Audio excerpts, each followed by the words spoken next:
माँ की खिदमतों का बदला दे सकता है, माँ के प्यार का सिला दे सकता है। अर्ज की गई कि मैं अपनी माँ को अपने कंधों पर उठा करके हज करवाया है और साई और काबतुल्लाह का तवाफ कराया है, और हालत ये थी कि अगर चट्टान के ऊपर गोश्त का एक टुकड़ा डाल दिया जाता तो वो भी भुन के कबाब बन जाता। इतनी गर्मी की शिद्दत थी। क्या मेरी माँ ने मेरी जो खिदमत की, मेरी कफालत की, मुझे दूध पिलाया, मुझे जन्म दिया, तो मैंने क्या माँ की खिदमतों का सिला दे दिया है? तो जवाब आया, तूने अभी उसकी एक मुस्कुराहट का बदला भी नहीं दिया।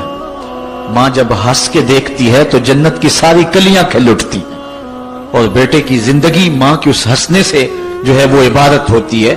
बेटे के लिए माँ के जो जज्बात हैं, माँ की जो कहानियां हैं, माँ के सीने में जो दर्द के उमटती हुई एक कायनात है, उसका कोई बदल नहीं हो सकता। सारी जिंदगी एक टांग पे खड़ा होके बंदा माँ की खिदमत करता रहे, फिर भी हक अदा नहीं होगा। माँ माँ होती है, अल्लाह ताला जल्ला शानहू ने उसको वो दर्जे अता फरमाए। बेटे के साथ जो प्यार माँ करती है, भला कोई कर सकता है? कोई इतनी मोहब्बत दे सकता है जितनी माँ मोहब्बत देती है? सारी जिंदगी भी इंसान उन मोहब्बतों का बदल देना चाहे तो नहीं दे सकता, चूंकि माँ के प्यार का किनारा ही कोई नहीं। माँ की मोहब्बत की गहराई और गहराई को कोई नाप ही नहीं सकता। समुंदर के पाताल तक तो शायद कोई पहुंच गया हो, लेकिन माँ के प्यार का किनारा आज तक किसी को नहीं मिला। अल्लाह ताला ने उसके सीने में धड़कता हुआ जो दिल रखा है और तड़पती हुई जो ममता रखी है, वो एक मिसाल बनी हुई है कि किसी ने किसी को कहा कि मैं तेरे पे राजी तब होंगी कि अगर तू अपनी माँ का कलेजा निकाल के ले आए। तो उस बदबख्त ने अपनी उस महबूबा की ख्वाहिश को पूरा करने के लिए इस अकदाम की तैयारी भी कर ली, और जाके माँ का सीना चीरा और उसका कलेजा निकाला, और अपनी उस महबूबा की खुशनुदी के लिए तेज तेज आ रहा है कि मैं उसको दिखाऊं कि मैंने ये कारनामा भी सरंजाम दे दिया और ये चोटी भी सर कर ली है। तो तेजी से आ रहा था, रास्ते में ठोकर लगी। जब गिरा तो कहते हैं माँ के कलेजे से आवाज आई, पुत्र चोट तो नहीं आई है? ये माँ के प्यार का रूप है, ये माँ की मोहब्बत का अंदाज है। दुनिया वालों, माँ की कदर को जाया न करना।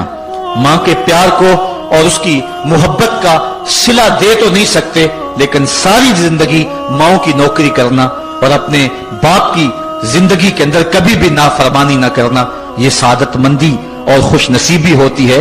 हुजूर ने मिंबर की 3 सीढ़ियों पे कदम रखते हुए आमीन आमीन कहा था।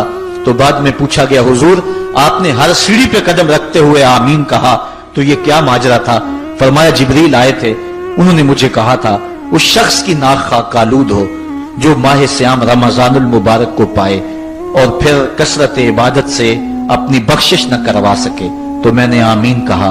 फिर कहा, उस शख्स की नाक खाक आलूद हो जो वालिदैन को बुढ़ापे में पाए और जन्नती ना हो सके उनकी खिदमत करके। तो मैंने आमीन कहा। फिर जिब्रील ने कहा, उस शख्स की नाक खाक आलूद हो जिसके सामने आपका जिक्र किया जाए और आप पर दरूद ना पड़े। तो मैंने आमीन कहा।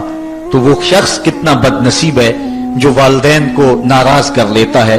मैं कहता हूं सारी कायनात माँ के कदमों तले है, बल्कि मेरे महबूब ने जन्नत को माँ के कदमों तले करार दिया। अल जन्नत तहता अक़दामिल उम्महात, जन्नत माँ के कदमों तले है। माँ इतना प्यार करती है कि जिसका किसी तराजू पे तोल नहीं हो सकता, और उसके प्यार का सिला बदला सारी जिंदगी खिदमत में भी गुजार दें फिर भी नहीं दिया जा सकता।